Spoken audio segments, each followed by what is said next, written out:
श्रोतागण है जो मंच पर उपस्थित है, माननीय हेमा मालिनी जी से लेकर प्रत्येक व्यक्ति जो आज यहाँ उपस्थित है, जो परमार्थ के कामों को देख रहा है और उसके द्वारा इस आयोजित सम्मान कार्यक्रम में मेरे खुशी का भागी बना है, उन सबका धन्यवाद कहना चाहूंगी। मुझे कहा गया था कि मैं अपने बारे में कुछ बताऊं। मुझे कहा गया था कि मैं अपनी जर्नी शेयर करूं आप लोगों के साथ। ये जर्नी वैसी ही है जैसी भारत के किसी एक छोटे से गांव में जन्मी किसी लड़की की होनी चाहिए। मैं राजस्थान में नागौर में जायल तहसील है एक, उसके कठौती गांव में पैदा हुई हूं और मेरे जन्म के 1-1.25 साल बाद मेरी छोटी बहन का जन्म हुआ। आप में से बहुत सारी महिलाएं और इवन पुरुष भी मुझे मालूम है जो राजस्थान में है, जो राजस्थान से आए हैं, वो जानते होंगे कि किसी परिवार में एक के बाद दूसरी बेटी का जन्म लगातार हो जाए तो माँ बाप पर क्या बीतती होगी, और माँ बाप से ज्यादा उन सभी रिश्तेदारों पर जो ये मानकर चल रहे होंगे कि हम दोनों बेटियां हमारे माता पिता पर एक बहुत बड़ा बोझ है, क्योंकि दहेज देना पड़ेगा, शादी और सारी जिंदगी। इनफैक्ट मैं जब पढ़ाई कर रही थी तब भी मैंने हमेशा ये सुना कि 10वीं कर लिया अब शादी कर दो, 11वीं कर लिया अब शादी कर दो, 12वीं कर लिया अब शादी कर दो।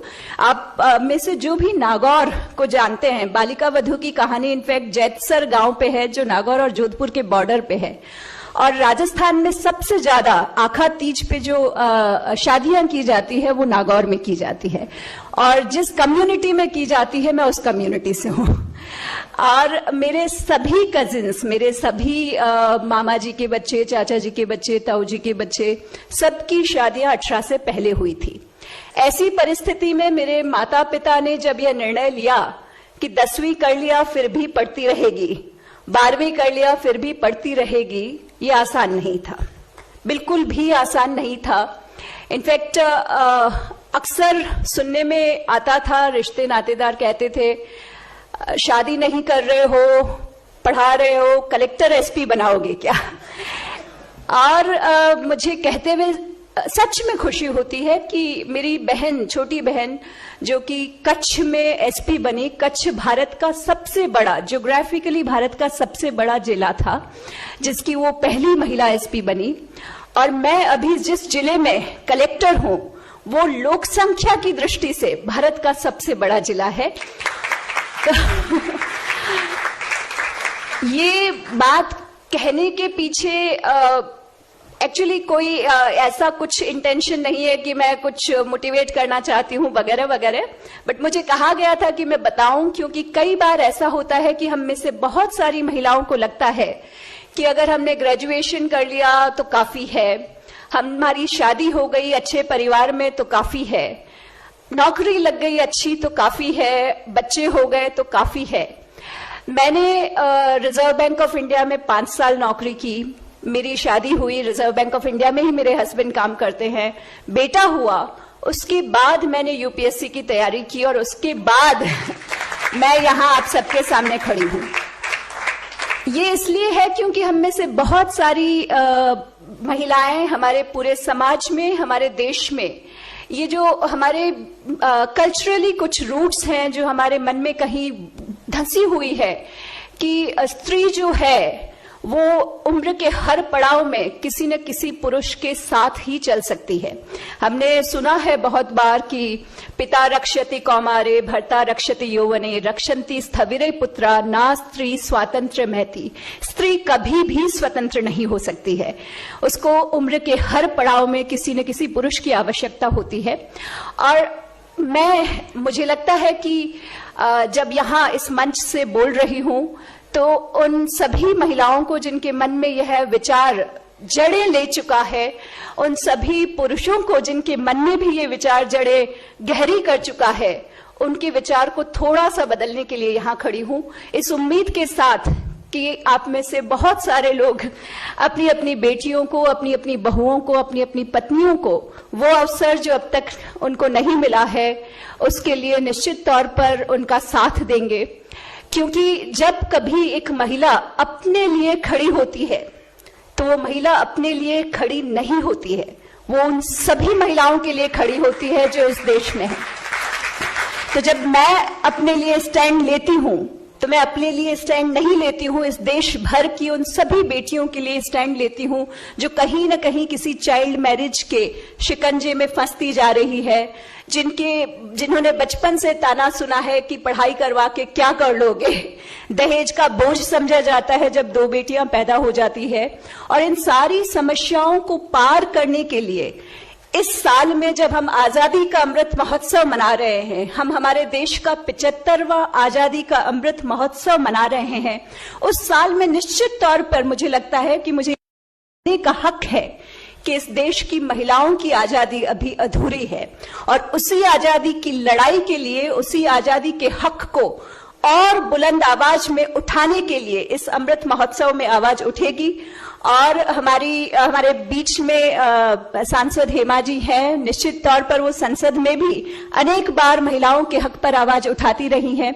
मेरे जैसी बेटियां मुंबई उपनगर में कलेक्टर बनती हैं, या मेरी बहन जिसके जन्म पर मेरे ननिहाल में मातम छा गया था, मेरी दादी नानी सब उदास हो गई थी कि लगातार 2 बेटियां हो गई है, वो शक्ति का रूप बनकर आईपीएस ऑफिसर बन सकती है। तो हर घर की हर बेटी अपने मुकाम को, अपने सपनों को पूरा कर सकती है। आपके आसपास में जब भी कोई ऐसी बेटी दिखाई दे जो जुनून के साथ, पैशन के साथ कुछ करना चाहती है, तो आप निश्चित तौर पर उसको मदद करें। और इस मामले में परमार्थ ने कुछ ही दिनों पहले एक बहुत अच्छा काम किया है जो मैं आप सबके सामने रखना चाहती हूं। ये समिति जब मेरा स्वागत करने के लिए मेरे ऑफिस में आई तो मैंने इन्हें कहा कि क्योंकि मैं जिस परिस्थितियों से बाहर निकल के आई हूं, मैं हमेशा ढूंढती रहती हूं मेरे जैसी ही बच्चियां, और जब कहीं मुझे मेरे जैसी ही बच्चियां मिलती है तो मैं कोशिश करती हूं कि उनको मेरी तरफ से जो सपोर्ट मिल सके वो देती रहूं। और रोटरी, लायंस या परमार्थ जैसे अच्छे संस्थान जो महिला शिक्षण की तरफ, बेटी बचाओ बेटी पढ़ाओ की तरफ काम करते हैं, उनको भी लिंक कर सकूं। रामविलास जी माहेश्वरी जो मुझे नहीं आ गए हैं जी ये इन्होंने कहा मैं जा रहा हूं आपके जिले में सालासर मंदिर के दर्शन के लिए, और हीरावती, लाडनू में हीरावती करके एक छोटा सा गांव है जिसमें कुछ 10-12 बच्चियां हैं जो स्पोर्ट्स में अच्छा कर रही हैं। मुझे जिस दिन पता चला कि वो बच्चियां बहुत ही वल्नरेबल सेक्शन से हैं और उन बच्चियों की पढ़ाई के लिए भी उनके पेरेंट्स तैयार नहीं थे, बट वो स्ट्रांग है और वो चाहें तो डेफिनेटली स्टेट लेवल पे, नेशनल लेवल पे कुछ रैंक मिला सकती हैं। तो मैंने उन बच्चियों को सपोर्ट देना शुरू किया। फिर मुझे पता चला उन्हें कुछ स्पोर्ट्स के इक्विपमेंट चाहिए। इन्हें बात करते ही इन्होंने इमीडिएटली उस स्कूल में विजिट किया।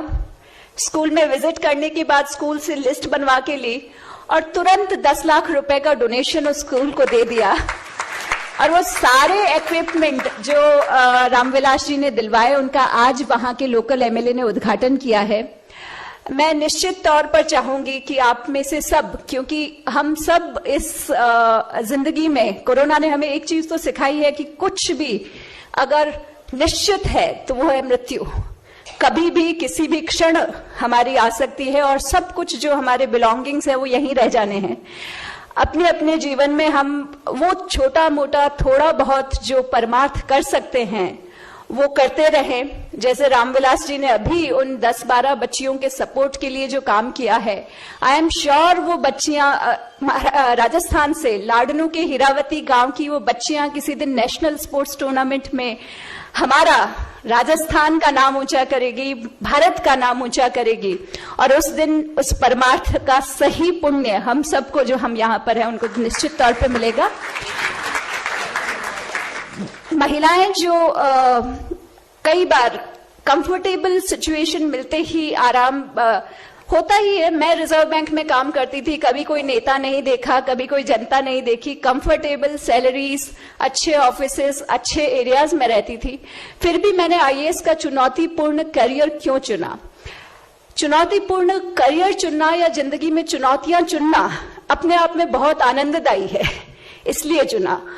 मैं खास तौर पे कहना चाहूंगी कि डरिए मत, रिस्क लेने से डरिए मत कि क्या हो जाएगा, हार जाएंगे क्या, फेल हो जाएंगे क्या, टकरा जाएंगे क्या, बिखर जाएंगे क्या। ऐसा नहीं होता है। आप टकराएंगे, हारेंगे, बिखरेंगे, बट फिर उठेंगे और फिर निश्चित तौर पर निखर कर सामने आएंगे। इसलिए एक ही जाते in fact I have spoken too much, मैं एक छोटा सा शेर बोलना चाहूंगी। नशेमन नहीं तेरा, नशेमन नहीं तेरा कस्र सुलेमानी के गुंबद पर। इसका मतलब है कि आपका आशियां, आपका रहने की जगह जो है वो किसी महल का गुंबद नहीं है। नशेमन नहीं तेरा कस्र सुलेमानी के गुंबद पर, तू शाही है, तू बाज